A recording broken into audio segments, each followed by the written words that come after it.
కాబట్టి మీకు ఒక విషయం చెప్తాను. ఎందుకు మానేయమంటున్నా అంటే, హ్మ్. ఇప్పుడు గీత చదివినప్పుడు అది వంటికి ఎక్కాలి కూడా కదండీ! అవును. ఇప్పుడు డాక్టర్ గారి దగ్గరికెళ్తారు మీరు. హ్మ్. డాక్టర్ గారి దగ్గరికెళ్ళినప్పుడు డాక్టర్ ఏం చేస్తారు? మీకు ఈ మెడిసిన్ ఏసుకోండి అని ఇస్తారు. ఆ!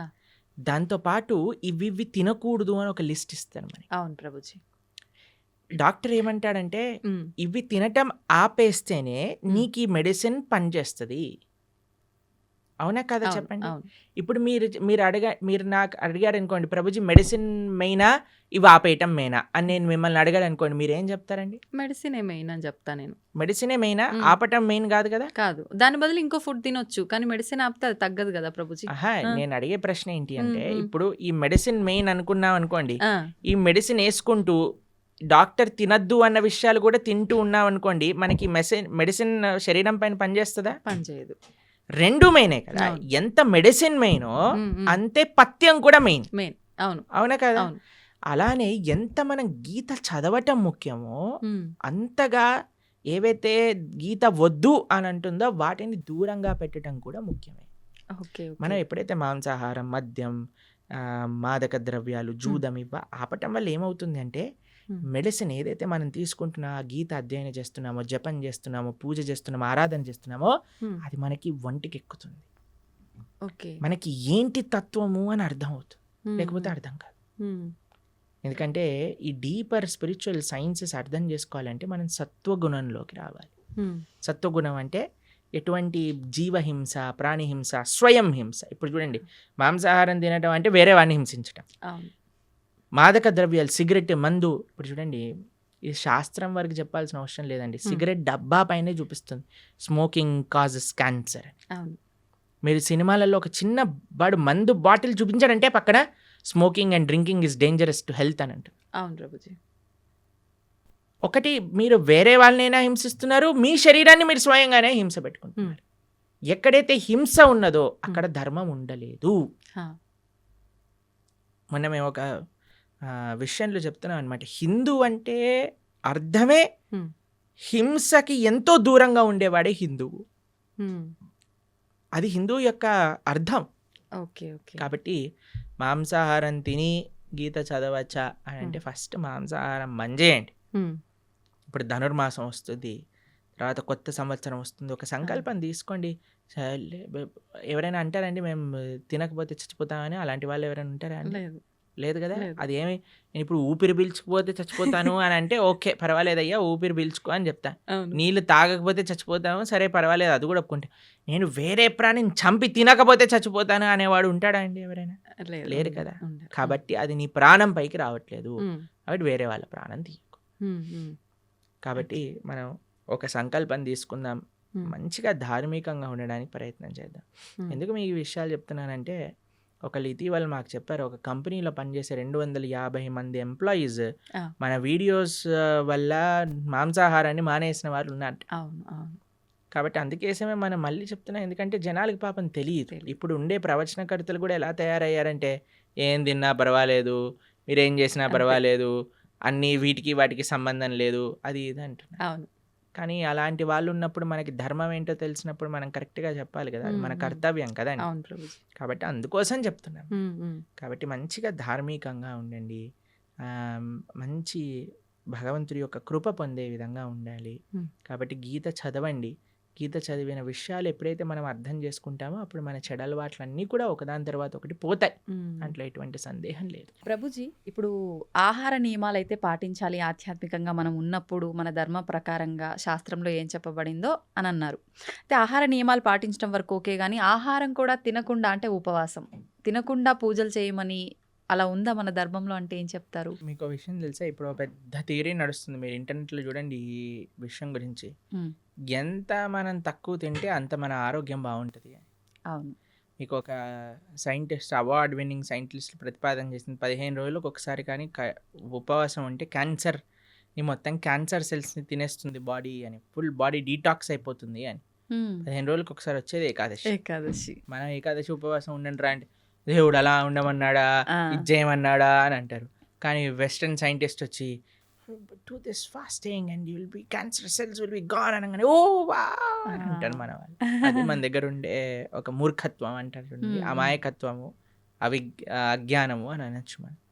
కాబట్టి మన శాస్త్రం ఏదైతే చెప్తుందో అది జాగ్రత్తగా ఆచరించటం వల్ల మనకు తెలుస్తుంది. ప్రతిదీ ప్రశ్నించాల్సిన అవసరం లేదండి. మనం ఏం చేయాలంటే ఫస్ట్ ఆచరించాలి. ఇప్పుడు మీకు స్కూల్లో అడ్మిషన్ ఇచ్చారనుకోండి, యూనిఫామ్ వేసుకోండి, సాక్స్ ఈ కలర్లో ఉండాలి, షూస్ ఇలా ఉండాలి, పాలిష్ చేసుకొని రావాలి, హెయిర్ స్టైల్ ఇలా ఉండాలి, ఆడపిల్లలు అయితే జడ వేసుకొని రావాలి అని చెప్తారు. ఎందుకు జడ వేసుకోవాలి, ఎందుకు యూనిఫామ్ వేసుకోవాలి, ఎందుకు షూ పాలిష్ చేసుకోవాలి, ఇవన్నీ అడగం. చెప్పింది చేస్తాం.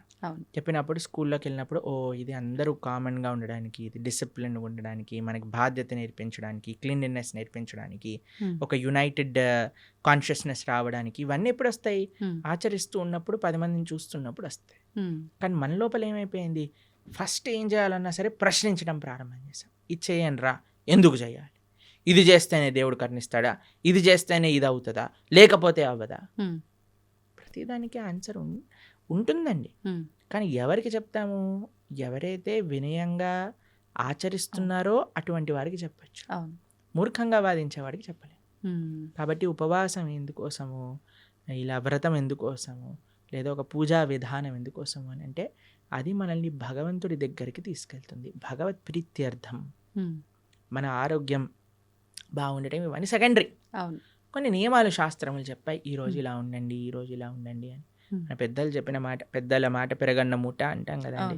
పెద్దలు చెప్పిన మాటే పెరగన్న మూట అంటే శాస్త్రం చెప్పిన మాట ఇంకెంత మంచిది చెప్పాలి.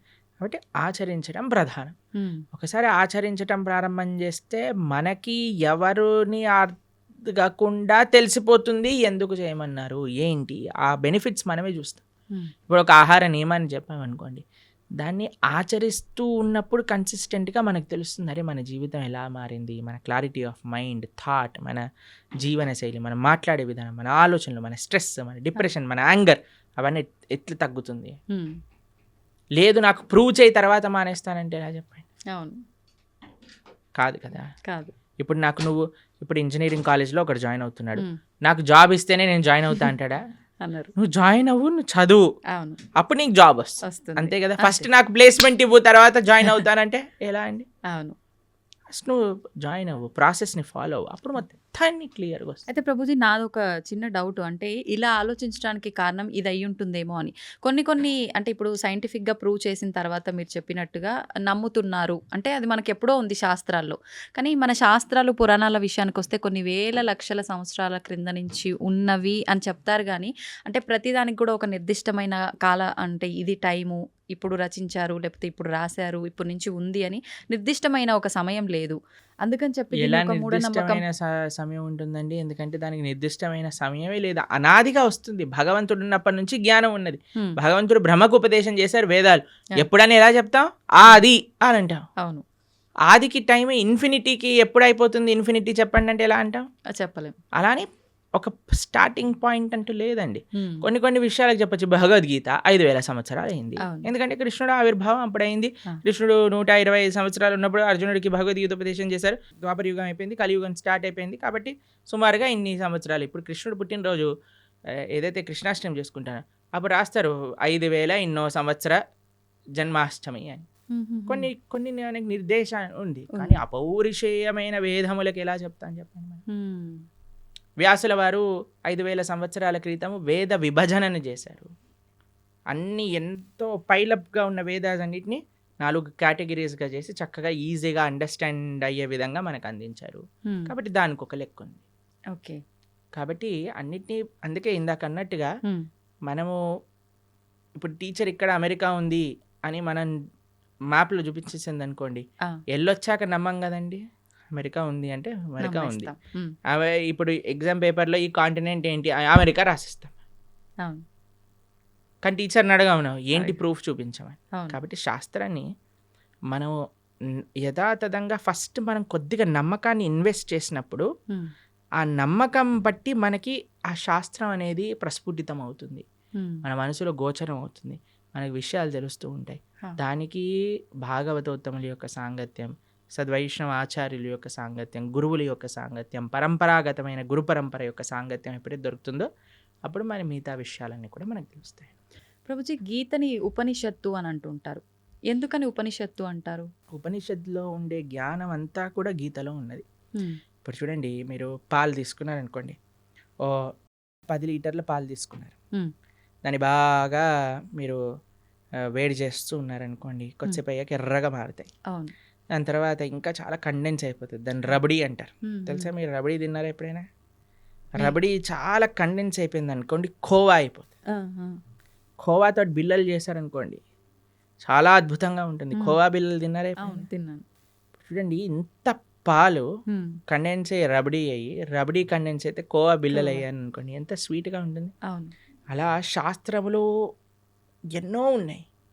వాటి యొక్క సారాంశం ఉపనిషత్తులు. ఉపనిషత్తుల యొక్క సారాంశం గీత. ఓకే.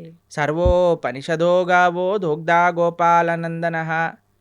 అన్ని ఉపనిషత్తులు కూడా సర్వోపనిషదో గావు, అన్ని ఉపనిషత్తులు కలిపి ఒక ఆవు అనుకుంటే, దుగ్ధా గోపాలనందన, ఆ ఆవు యొక్క పాలు ప్రీతికి పార్థో వత్సః అంటే అర్జునుడు ఒక దూడగా చేసుకొని మన కోసం అందించిన పాలే గీత. గీతామృతం మహత్ అని. అటువంటి గీతామృతం ఏదైతే భగవద్గీత ఉందో అది అన్ని ఉపనిషత్తుల యొక్క సారాంశమే కాబట్టి అది ఉపనిషత్, గీతోపనిషత్ అని మనం అంటాం.